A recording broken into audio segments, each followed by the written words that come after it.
Well, hello there everyone, my name's Emily, otherwise known as Northern Princess. Today, we're at Paddington Station on the Great Western Main Line. We're getting ready to depart, so the doors are closing, just because I told them to, and we're going to get the train ready. So, reverser, goes forward, we're going to go to day headlights and markers, got confused by that. Yeah, we've got the road now, so I can take that out. Forward, forward, forward, doors closed. Beep, beep, beep, beep. There we go. So let's get moving. Starting speed limit here is 40 miles an hour. Today we're running fast from here to Reading. I'm just going to change that because that's going to confuse me later on. Running fast from here to Reading. Estimated time en route about 27 minutes to cover 35 miles. So we're going to be averaging some pretty high speeds today. So as I say, we're just going to, all the trains sort of creep out of Paddington, but then once we hit the main line, we get going nice and fast. Just as a memory, of course this game isolates the safety systems, even nice simple ones like AWS. So we're going to restart that and get going again.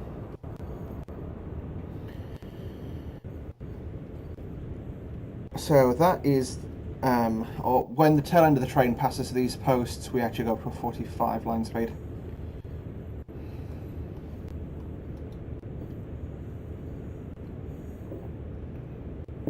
Taking a sip of beverage. I'm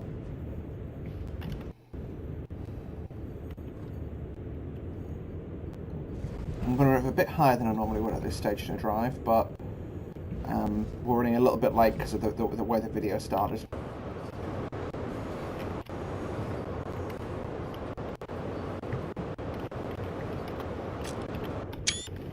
So yes, I say Reading, 35 or so miles.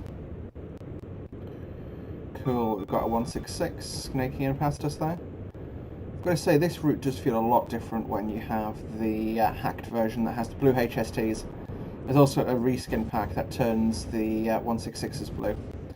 So I turned them blue, and cause to me, always, I'm obviously not a local, never been on the Great Western, but to me, it always felt a lot like, in the area they were. Sort of on the Great Western, the 166s weren't high on the priority list to get resprayed. If I recall correctly, the way it worked out, the first train that got resprayed at the Great Western Green was actually a 143. I got sort of outshopped in Great Western Green. Cool, so we're now approaching the 50 limit. It's on this right hand curve. I'm just going to coast for a little while, just until we've rounded the curve, and then I can accelerate further. You can see there's the speed sign, which is the 50 limit, so it's just a 5 miles an hour increase. I believe that is the London Underground lines. I'm not sure which part of the value.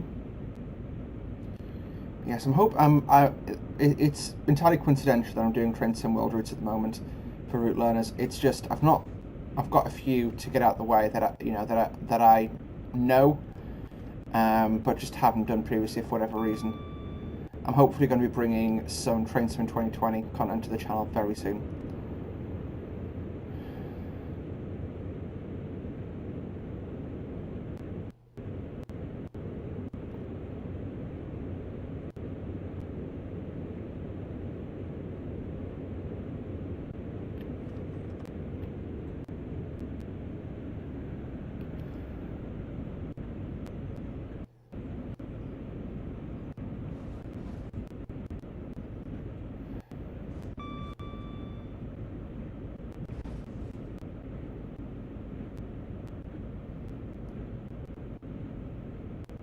And this is our increase to 100 because we follow MU speeds.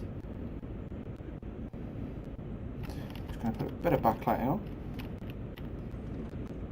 So I'm just going to go full power, get accelerating.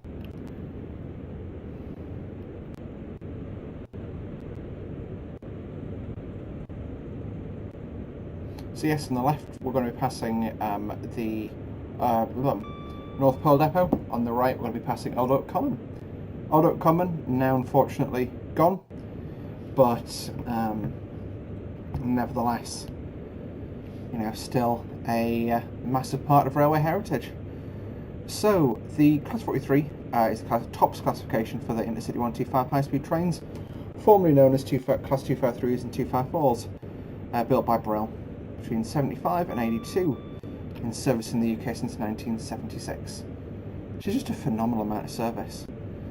I mean, you know, the newest cars are 40 years old now, and yeah, I say just a phenomenal amount of service in my opinion. The Class is officially the fastest diesel locomotive in the world, because technically, you know, these can be disconnected from the coaches and run like loco, or with other coaches, which technically means they're not a multiple unit, even though it's incredibly rare that they would be uncoupled. Anyway, the Class A, the fastest diesel loco in the world, with an absolute maximum of 148 miles an hour, and an in-service speed of 125. The record run was led by 43.102 and 43.159 on the back. So the 125 is sort of credited as being that train that saved the UK railways. Very much, before the 125, trains were seen as sort of old, dingy and horrible, whereas with the 125 obviously came upgrades. So I can check my times again. Nope, there's 125, so just keep accelerating in notch 5 until we get up to the 125. So yes, the prototype was once it entered service, was assigned to Railway Technical Centre at Derby. The power cars were built by Brill at Crewe, and the Mark IIIs were built at Derby at Church Lane. The engines were the Valentas, which powered the locos to the late 2010s, and then what's powering us today is an MTU engine. So three engines were really in HSTs over the years. The Valenta, then the VP185, which is the Valenta Paxman, which is another type of Valenta, sorry. Those saw short-lived service on the Great Western Main Line, and much longer service on the East Midlands route, or the Midland Main Line, where they still running passenger service now. Yes, so that's that. That's pretty much the history of the train. Quick cab tour of what we can see. So the main dial that dominates the instrument panel straight in front of us there, that's the speedometer. To its left is the AWS Sunflower. To the right is our ammeter. To the left is the brake pipe pressure indicator, is the actual sort of indicator of how much brakes applied to the bogies. The brake reservoir indicator, windscreen wiper controls, headlight controls down here. I think that's the backlighting controls or something. Emergency brake plunger. That's the brake. That's the power lever. Got the AWS reset. The horn. Unfortunately, I've got some stuttering going on, so that's why the horn sounds a bit strange. And you've got the reverser handle there. So just accelerating through 110 now. I love this bridge. This bridge for me is the sort of you've completed the journey bridge. It's just a really nice bridge in my eyes.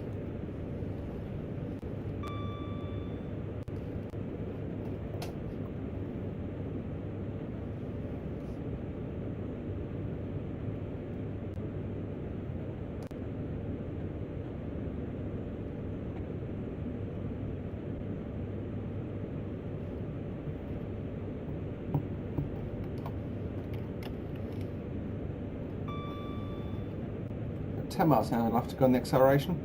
This is Southall we're passing now, I believe. This is the West Coast Rail Depot. So it's usually pretty cool if you go past here and watch the videos of people going past there. There's usually some sort of heritage stock hanging about, which is quite nice. Quite nice to see. So we've got a nice time of day for the journey. It's the first thing in the morning, 7:30 off Paddington, which gives us, means we're nicely backlit in the cab and we can see what we're doing really, really nicely. But contrary to that, it does mean we've got the hazard of cars, people on the track, etc., struggling to see us because we're coming out of the sun. It's one of the many spurious AWS indications you get on this route, but it's one that can be disregarded quite safely because we know we're not turning off. This is Hayes and Harlington we're now approaching. Hayes and Harlington is, I believe, Airport Junction. I could be wrong. Please tell me this is Hayes. I'll look really good if this is Hayes and Harlington.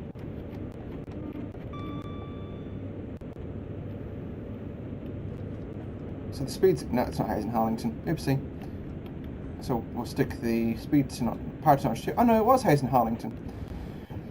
So Hayes and Harlington is the last station of the Heathrow Express, where you have trains going up there over what's known as Airport Junction towards London's Heathrow Airport.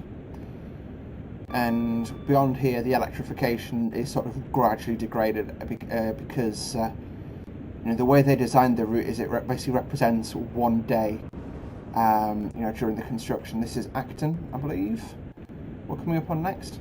But yeah, basically represents one day on the Great Western, because you can see that the electrification disappears for a little bit, and then you can see they're putting the stanchions in here.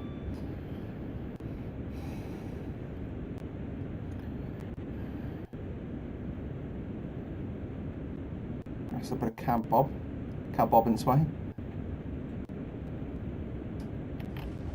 I'm going to go notch 3 for a little bit, just let the power come on. And we should be approaching, no, Acton's behind us. I'm an idiot. It's the aggregate terminal over there.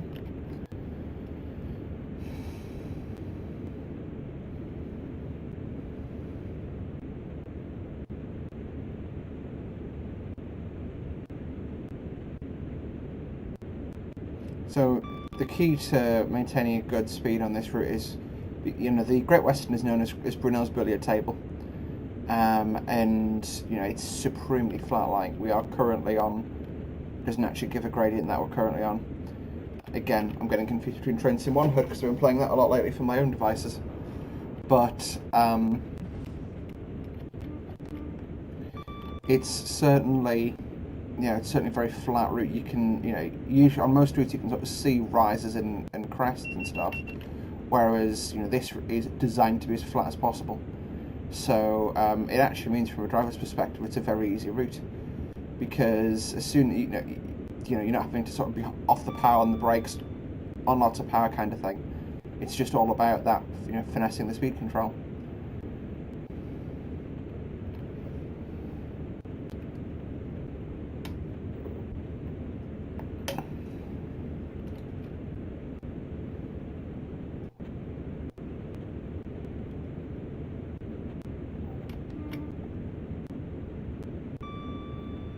Yeah, sounding the horn going through here is not really appropriate, but nah.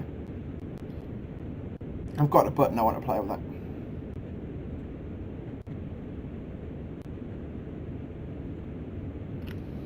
Total distance to go now, 18 miles.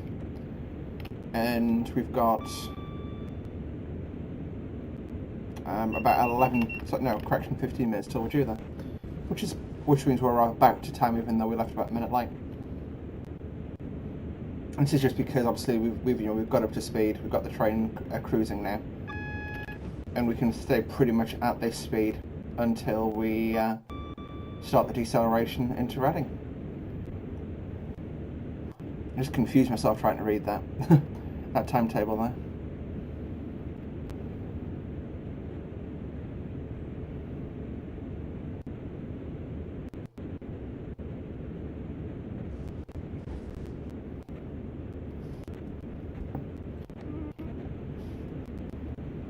I'm actually just going to check, because I know the HST holds a record for the fastest time between Reading and London.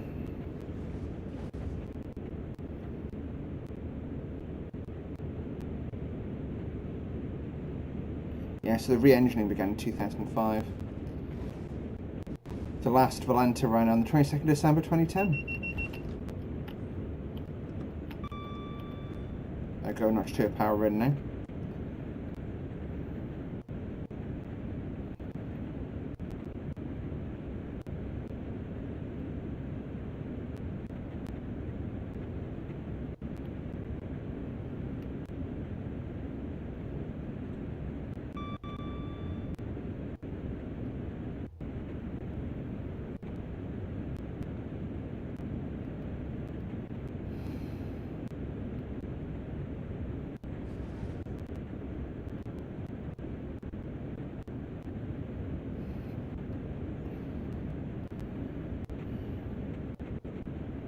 Oh, that yeah. So reading record, not Reading. Oh well.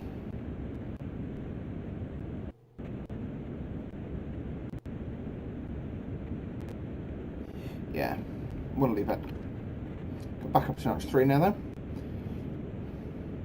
So the breaking point on the arrival into Reading is going to be passing the AWS board, or the Morph board, sorry. As soon as we hit that, we're hard on the brakes, bring it down to I think 50, depending on the platform allocation we get.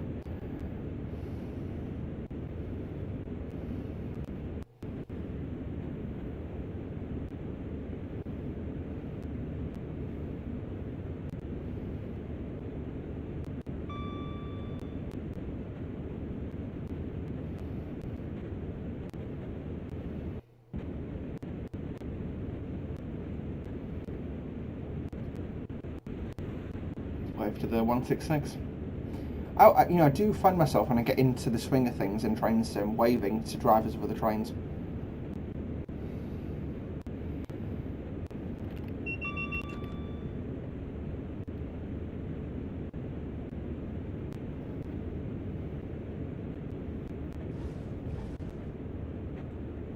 That was a strange sound. Fun fact, actually.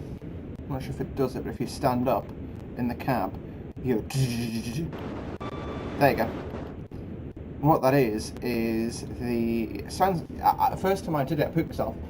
What it actually is the sound flickering between the internal and the external sound. It just sounds like something's hitting the outside of the train, but it's not. It's just a simple case of the sound flickering. So yeah, 10 miles in 12 minutes. We can definitely make that. Probably arrive actually a little early.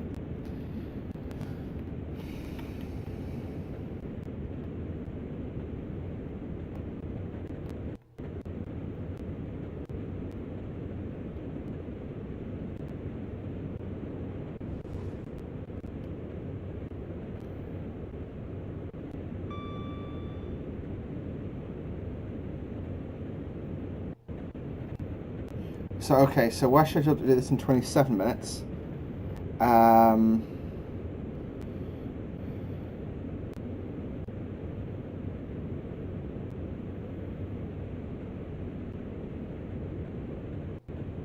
Okay, interesting. So it was 21 minutes and 25 seconds. Is the Zoomers, or the IUTs as they call them on the Great Western Route. Is max speed run for this, and it basically the half the speed limits on the exit from Paddington in the wake of Ladbroke Grove.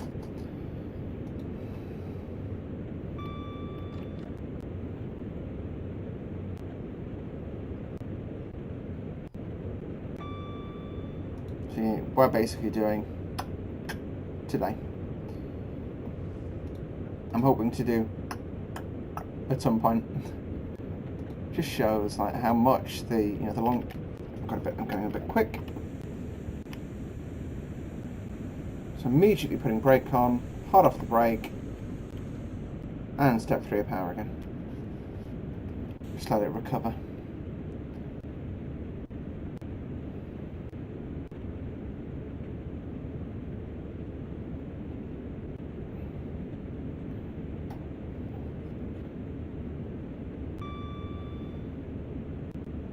Okay, so as I arrive, I'll be heading off for my baguette. So again, that's the crossover. We're not worried about that because we're staying on the down fast, not going out the up fast. That is a nice view. So the reason, so when I hit the way I take screenshots, I do Control F12 because that what that does, that freezes the game for a second. Unreal renders that, takes a screenshot and saves it. And that way you don't get any of the blurry effects in your image. Your image just looks a bit nicer. If I take a screenshot with F12, every time I go to adjust my hair, I get the DSD sounder. Irritating, that is.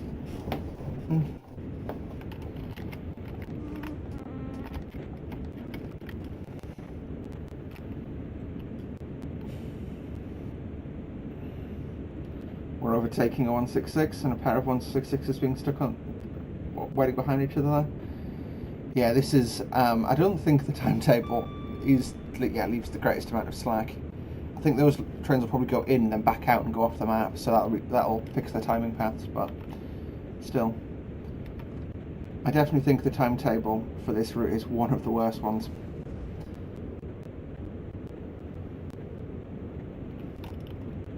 That was a strange experience. I saw the speed post there for 125 and it looked like 100 for a second. So we're entering the cutting, which I believe denotes we're on the approach to Reading now. You can see this is a massive cutting we're in, massive amount of earthwork would have gone on to get this removed, and it goes a lot deeper very quickly.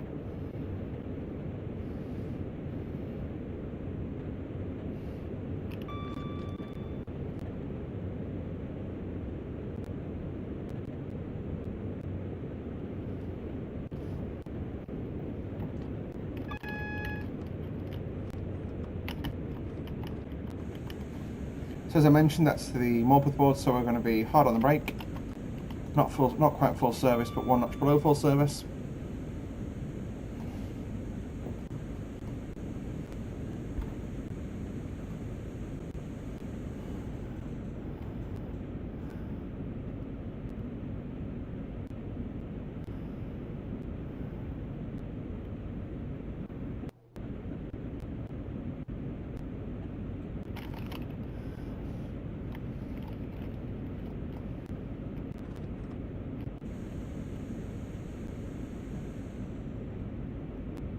Got a dual amber, so we're going to have to slow down some more.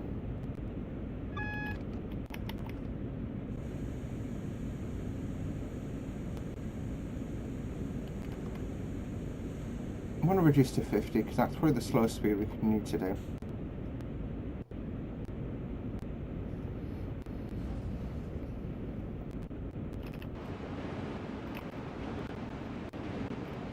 Absolutely gorgeous arrival.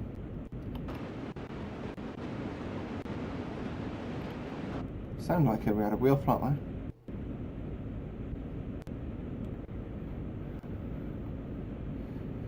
So yeah, of course the brakes on the HS2 were revolutionary for the day. The amount of force they put out meant that they could run run at 125 in previous 100 limits. And okay, time to slow down a bit further. Okay, where's the light gone? That was weird.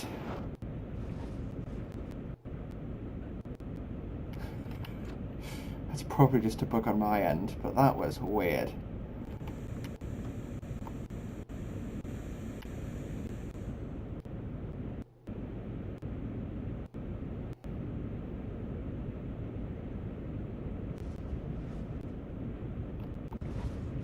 Of course, we've got the southwestern platforms over on the left there, where trains go down. So they do still go to London, but they go to London Waterloo on the third rail lines. And over on the right, I believe, is where the cross-country trains would come in, and they go from basically the north, so as far away as Glasgow, down to Southampton.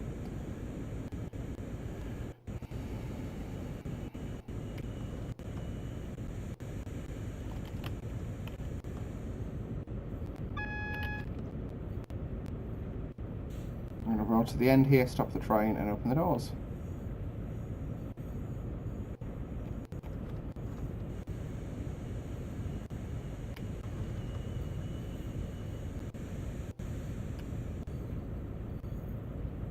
I'm just going to roll right down the end, whilst trying not to spad.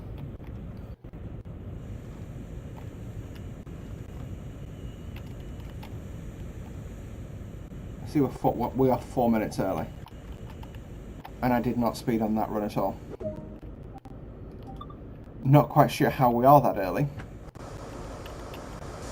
but that is close to a record time for the HST. There we go, lods are being lods. Anyway guys, that is it for today's video of doing the high-speed train run from Paddington out to Reading. Hopefully you did enjoy. If you did, hit the like button, subscribe to see more from me on a regular basis. I'll hang about here until it's the train's departure time and hand off to the driver. And I'll see you in the next one. Ciao.